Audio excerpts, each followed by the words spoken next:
In early 2020, the NCHGS and Petrucci Family Foundation team collaborated to bring our exhibition, Another American's Autobiography, to life.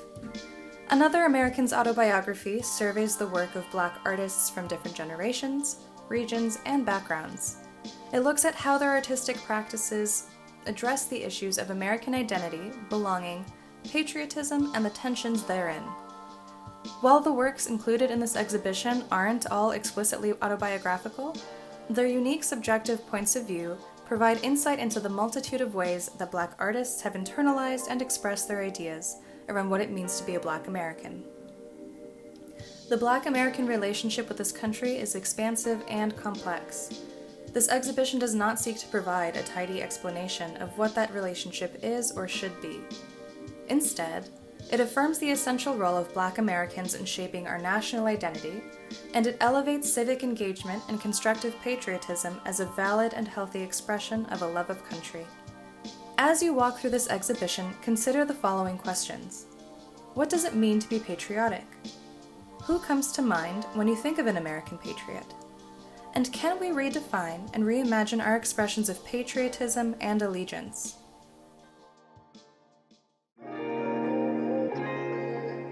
Shawn Kimber is a quilt maker and mathematician from Alabama. She's currently the Dean of College at Washington Lee University, though prior to that she was the Professor of Mathematics at Lafayette College in Easton, PA. She comes from a long line of cotton workers. They went from picking to ginning and ultimately turning toward quilt making as their form of creative self-expression. Shawn Kimber has picked up on that legacy in her practice, and she creates quilts that are infused with political activism. So this particular piece is a nod to that lineage, and she borrows a quote from Eartha Kitt to express that. The piece says, in essence, I am a sophisticated cotton picker. Even though this is an improvisational quilt, we see the distinct stylings of Shawn Kimber in that there are these brown and black rhythmic squares throughout. And there's also an intentional mistake that's made in the quilt, and that is a nod to a long tradition in African American and Navajo craftsmanship. It's called a humility block, and it emphasizes the fact that in the face of God we are all imperfect, and it expresses the humility in that way. In this video, you'll recognize that the opening shot is of two bare feet dancing on top of a wooden platform. This calls to mind images of slave auctioning blocks and can bring up some pretty jarring imagery from the past. But as the camera pans up, we see that it's a Black couple dancing on top of a stage with Marvin Gaye's rendition of the Star-Spangled Banner in the background. This is important because it's rare to see such an elegant interpretation of joy delineated through the Black body with symbols of American expression and American pride.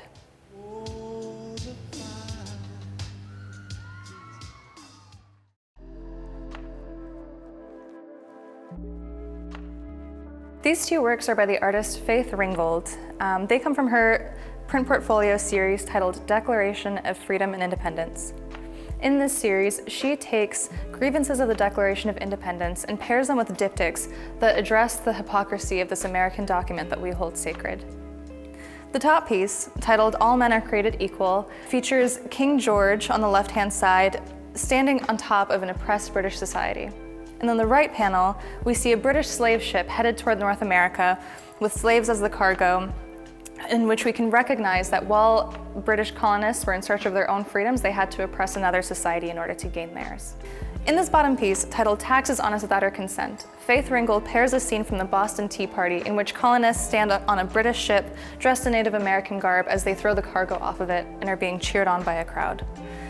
On the right panel of this image, we see instead a violent scene in which protesters in Selma, Alabama, who were advocating for equal rights, were met with disproportionate police violence. These pieces connect directly to Juan Logan's piece over here, titled Elegy Number 17. Juan Logan developed an elegy series over the past couple of years that directly address issues of memory, loss, and collective consciousness. In Elegy 17, for example, we see a form that resembles a ship. Above it, there's the shape that can loosely resemble a cloud. And as we look a little bit closer, we see a larger silhouette of a head that's composed of smaller heads that are all the colors of US prison uniforms. By looking at that, we can see the direct parallels that are driven from the oppression that Black Americans have historically faced and the oppression that they continue to face today. Elegy number 17 was completed in 2018. It measures 22 by 30 inches and it's made with acrylic paint. The piece really deals with the whole notion of memory. In this piece, you see that floating head of sorts made up of smaller heads. And actually, those smaller heads are made of colors that are the colors of our federal prison uniforms. I always imagine that people in those environments have real issues with memory, having been locked away for so long, that those things manage to escape them very, very quickly, actually. They hold on to memories that existed long before they were imprisoned. And then in looking at the boat to the left of that, and that rudder that's on top of the boat, it's a boat that can't be steered in much the same way that we can't in those situations. I would imagine not be able to control the fragmented nature of our memories. This piece by Maren Hassinger is titled Our Lives. Maren Hassinger is an artist based out of California, and she works primarily with non-precious materials that are immediately recognizable to most viewers. Things like plastic bags, newspapers, and the like.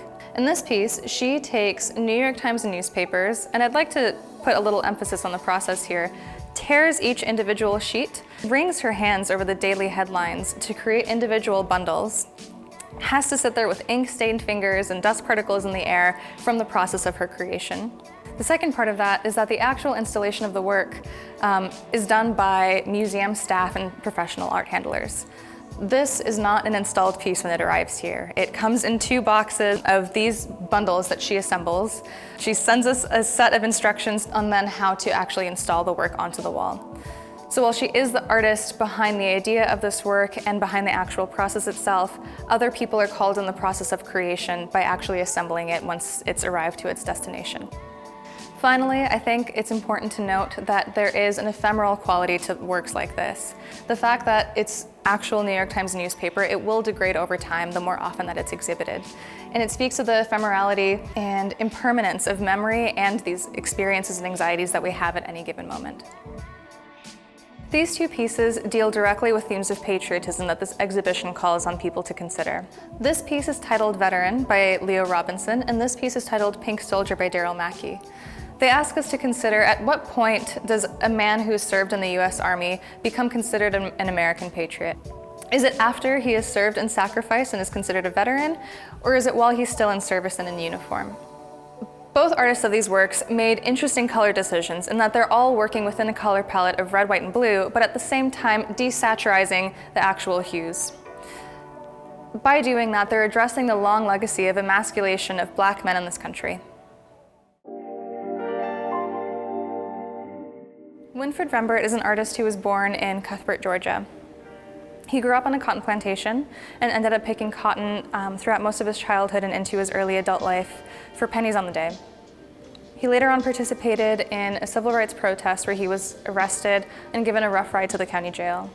It was while he was in the jail and he created a small petty act of protest that he upset some police officers who decided to throw Winfred Rembert into the trunk of a police car, take him to a field, and attempt to lynch him. Because of someone's intervention, he survived the lynching and was later forced to serve on a chain gang for several years. He generally inserted a positive there, and that's that he met his beloved wife Patsy while serving on that chain gang. When Patsy and Winfred finally went north, he was able to process the trauma that he endured through a technique that he had learned while he was in jail. And that technique is dyeing and tooling leather, and he created these autobiographical compositions of the various scenes that he had experienced in the South, including his time on cotton plantations and what he had endured in jail. It's been important for me to point out the poignancy behind the fact that Winfred Rembert explores and unpacks the trauma that he had endured for many years on actual cowhide or skin. This piece on my left is by an artist named Ransom. It's titled Nightjohn, which borrows its name from a book of the same title by the author Gary Paulson. In the book, Gary Paulson writes about this character Nightjohn who is on a slave plantation, manages to escape and teach himself how to read. Instead of living his life in freedom, he decided to return to the plantation to teach other enslaved Black people how to read as well and find their own way to freedom. In this particular piece, Ransom stresses the importance of the fact that we don't necessarily know what this character's story is, but it's important to consider what his life might look like, what kind of man he might be, and create your own narrative around his experiences. Hi, my name is Ransom, and I'm here to talk to you about my painting entitled Nightjohn. This painting is obviously a painting of a strong Black male who is looking directly at us, the viewer. And I wanted to pose a question: what was happening to this man at night? What happens to men at night? Are they coming from a club, partying, hanging with friends? Are they being harassed by police officers, or maybe by someone in his neighborhood or in a strange neighborhood who's about to approach him, attack him?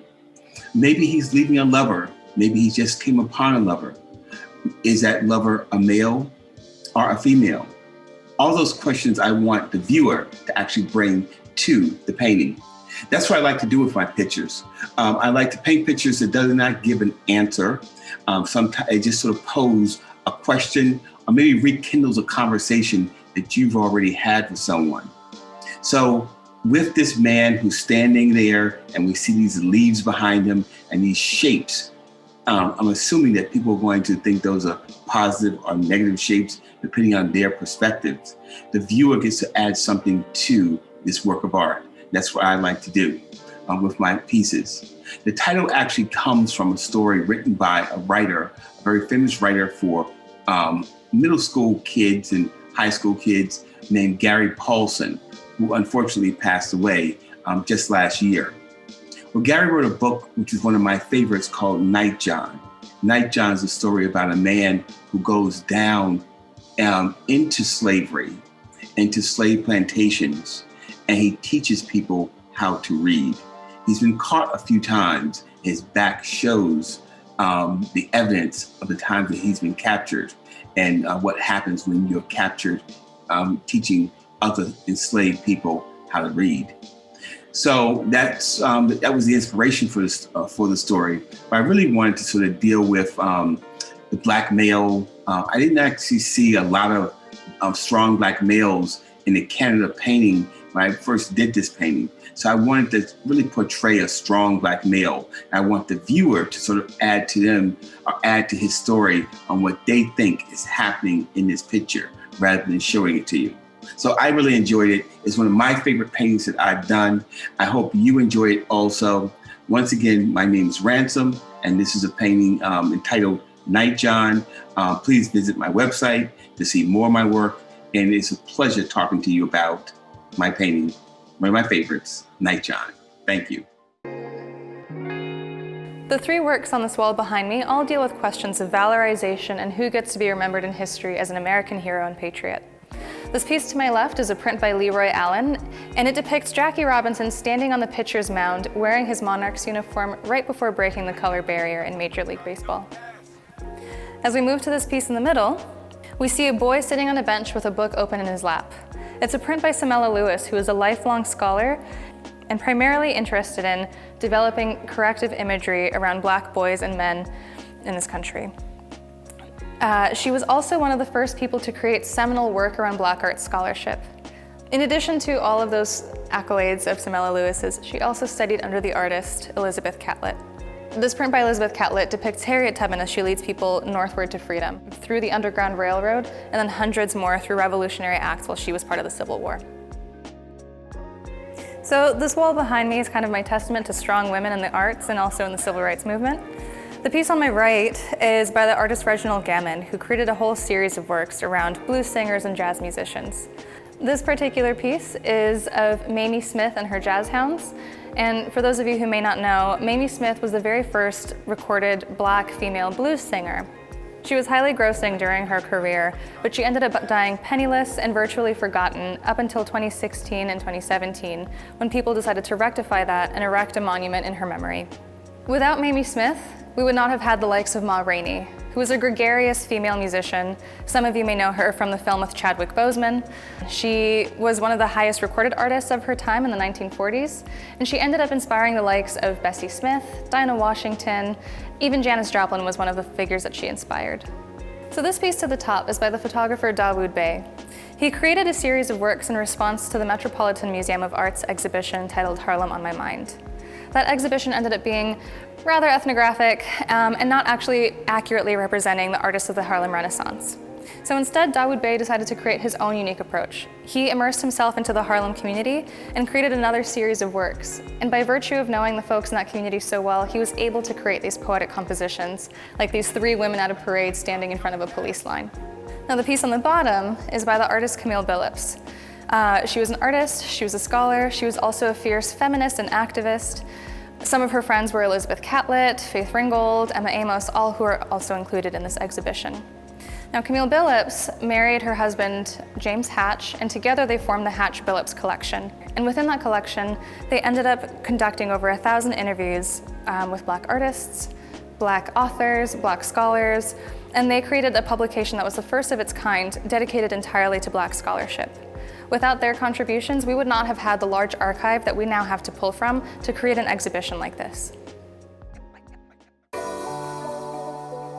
While it may not look like it, this is actually a portrait by the artist Sid Carpenter. She lives and works out of Philly and is a professor at Swarthmore. And she created a body of works in response to the fact that not many artists were actually addressing Black farmers in their artwork. So for this piece, Albert and Elbert Howard, she traveled south to the farm owned by Albert and Elbert, twin brothers who are also farmers. Works like this are important when we consider that at the turn of the 20th century, the United States had about 1 million Black farmers, and that has since gone down to around 35,000. This is due to several factors, including the Great Migration and exploitative practices by loaning agencies and banks. Works like this make us recognize how nefarious the erasure is of Black American farming legacies when the wealth of this country would not have been possible without Black labor. The twins, Albert and Albert Howard, are African American farmers living in Monticello, Georgia. The sculpture is a portrait of their farm, where in addition to potatoes and other food crops, they raise cattle. This portrait of their farm is one of a series of about 20 farm portraits that I did after researching African Americans' history on the land and then traveling through Georgia, South Carolina, and the Gullah Islands, meeting with several Black farmers and gardeners. The purpose of these visits was to collect images of their places and to listen to their stories. I wanted to know the history of their family on the land, how long had these farms been in their families, and why did they choose to remain on the land? These questions are in response to the history of Black farmers having to endure persistent attempts by white landowners with the assistance of the government to remove them from their land. My work celebrates these farmers for their tenacity, their resourcefulness, and creativity as stewards of the land, maintaining a Black presence on the land, contributing to the stability of their communities, and providing an invaluable legacy to those who came before them and to their own descendants. Our history on the land has been obscured, but it's through my work that I hope to call attention to this rich narrative. Both of these pieces were completed in 2016. The farther piece over here is by an artist named Charles Edward Williams, who's based out of North Carolina. In much of Charles's work, he reappropriates civil rights imagery. This piece, for example, uses the same image of the young man during a civil rights protest in the 60s, who's wearing whiteface and has "vote" written across his forehead, except Charles has reinterpreted that piece with hope instead. For the exhibition, Another American's Autobiography, the piece Hope was taken from a photographer by the name of Henry Gill. This event took place in 1965, Selma to Montgomery. It was a civil rights march. And so within the photograph, it was a group of young teens that were marching. And I highlighted one specifically who had the word "vote" on his forehead. And what I was thinking about America today and what I hope for and what we as African Americans hope for, the aspect of unity, connectedness, and patriotism. I started thinking about artists in history who documented the signs of the times, who documented troubling times or events that happened.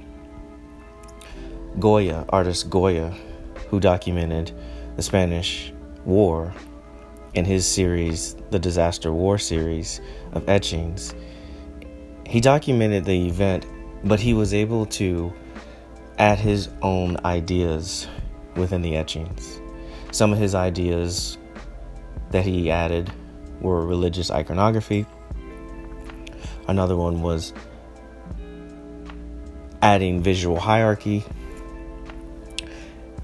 with emphasis of lights and darks among the subject, whether it was the perpetrator or the victim, and also repeating the image to create movement from the foreground, middle ground, and background. So what I hoped for is for viewers to see that by utilizing this iconic photograph from Henry Gill, how will I be able to bring this iconic moment forward? And because President Obama, during his presidency, his whole idea and word usage was hope.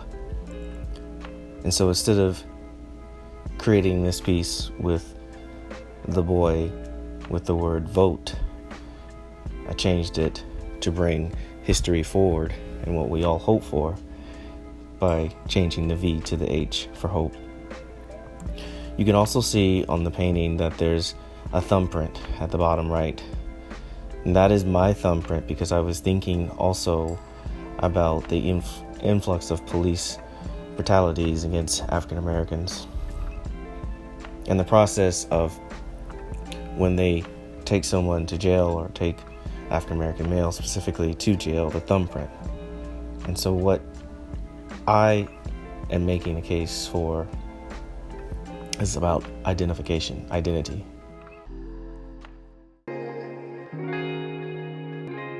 This larger work is by the artist Kehinde Wiley, who you may recognize as being the artist behind the Obama portrait. And in this particular work, he has taken the representation of a young black man in a hoodie and created a counter-narrative where instead of being villainized, he's portrayed in the tender, highly embellished, softer, almost European-style painting. It was important in 2016 to create a counter-narrative to the villainization that was ongoing about young black men in this country. This bust that Elizabeth Catlett created in 1981 is of a friend of hers named Gloria Van Scott. She was a playwright, dancer, author, and staunch activist who is also the cousin of Emmett Till, who, as many of us know, was brutally murdered by a lynch mob. It's important to recognize those histories and the close proximity that so many of these artists and their contemporaries had to the tragic losses that were happening around them. Now, if we move over to my right over here, we have a piece by Stephen Cozart, who's based in North Carolina. He deals primarily with works and themes around colorism in this country. So in the process of creating those pieces, he recognized within himself that he believed that people who had fairer complexions had an easier time in life than those who had darker complexions. He created this piece in response to the fault in his logic with that. He decided to balance it kind of the way Michelangelo's Judgment is balanced, looking inwardly and recognizing within himself that he doesn't have the right to judge those and the experiences that they have around him. This image was created after spending over a year working on a Pass Fail series which addresses colorism within the African American community. I spent time interviewing and creating works of African Americans about skin tone and colorism in the African American community with a preconceived idea that I would hear tales of woe from darker folk and tales of ease and privilege from lighter folk. However, even though colorism does have a hierarchy of light skin privilege, I heard sad and trying stories from both sides. As a result of my ignorance, this self-portrait was my attempt at an apology for such erroneous thoughts. I began to think of The Last Judgment by Michelangelo. Christ sits at his throne with his right hand up as a gesture for those on his right who are ascending into heaven. On his left, his hand is down, and there are images of people being pulled down into hell. This is why my hands are making these gestures. My gaze, however, is in shame, away from the viewer. Who am I to make such judgments? I have no right, and I'm ashamed for having the very mindset that my work was supposed to speak out against in the first place. The value scale in the back of the image was a problem for me. If it faded from dark to light or from light to dark, what would I be saying about lighter or darker skinned blacks? I instead decided to have it fade from both ends towards the middle. The lightest part of the scale frames my head, making further reference to the religious connotations and hopefully my own enlightenment. And if we move down to this piece over here by Emma Amos, similar to Elizabeth Catlett, she was also a staunch activist, breaking down a lot of barriers for women to participate in the arts. She was a printmaker, and in this particular piece, she took a copper plate etching. She physically broke the copper plate to create this fault line that runs through the piece, interrupting this black figure in the middle from the background that she's situated in. I think it's interesting to create that kind of composition because while we have this kind of abstracted representation of an American flag behind her, it's a Black woman, the piece is titled American Girl, who's interrupting our notions of what an American girl is. Tyler Ballin is one of the youngest artists in this exhibition to be dealing so directly with his mortality as a Black man in America. Born in 1996 in Jersey City, he's looking at not only the police brutality that's happening in this country, but also the dangerous surrounding areas that he grew up in. This piece is important not only for the fact that it centers Black bodies in biblical parables, but also because Ballin centers himself as a Jesus-like figure in this piece, with his mother and father flanking him as Mary and Joseph. To me, it speaks of the anxieties that Black men have of not wanting to be another sanctified loss in this country for the sake of a cause. William Villalongo is a New York-based artist who creates figures out of these natural elements that tend to resemble detritus.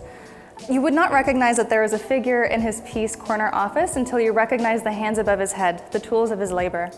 As you begin to look down the painting, you start to see that there is an expression on the figure's face that looks particularly weary. It speaks to the continuous erasure and struggles that Black Americans experience in corporate spaces and professional environments today. Philip Jewell Hampton was a Kansas City-based artist, and in the early days of his practice, he was primarily working with figurative portraits. In the 60s and 70s, his practice turned towards abstract works, and this is a great example of that. This exhibition borrows its name from this piece titled Another American's Autobiography, I Grew Up with the Chasm. As you begin to focus in on the piece, you recognize that this figure is reaching across the literal expanse of the canvas into the lighter portion of it, demanding to be seen. The canvas is shaped inward in an almost aggressive gesture as it's pulling itself into the light. Joshua Klaus is a New York-based artist who was born in Chicago, Illinois. He works primarily in collage and woodblock printmaking to create these larger portraits that seem to exist outside of time. It brings me back to the idea of this billboard that was produced in Pittsburgh just a couple years back, and all it said was, Black people exist in the future. People became so upset by it that they demanded that the billboard be taken down. And the importance of that is also in conjunction with this work. It forces us to recognize that there is a permanence to our Black existence in this country and in the world at large. And how do we claim that, and how do we make sure that that's celebrated? Dr. Ima Inse-Ime is a Nigerian-American artist and scholar of African diaspora art. He currently teaches art and art history at Westfield State University. In 2020 and 2021, he developed a series of work titled Benediction. It envisions a group of angels sent down to earth by God, affixed to the skins of Black men, to bear witness to the triumphs and traumas that Black people experienced and endured during the pandemic years. This particular piece, Feeding the Veins of the Earth, Grounded Angel, is one of the works from that series. Feeding the Veins of the Earth has been, to date, probably the most challenging of all of the works in the Benediction series, and the series is still growing. But this particular painting really was a technical challenge for me, and I wondered, from the drawing to the painting itself, from the layout, I had so much trouble with this work. And it dawns on me now that at the time that I was working on this painting, not only were we in the height of our pandemic year. That is the summer of it, right? We were still on lockdown, but we were just kind of coming out of our homes. But it was also this time when so much turmoil was in the air between the slayings of Ahmaud Arbery and Breonna Taylor and certainly George Floyd. I think that creating this work in that atmosphere, it carried a weight.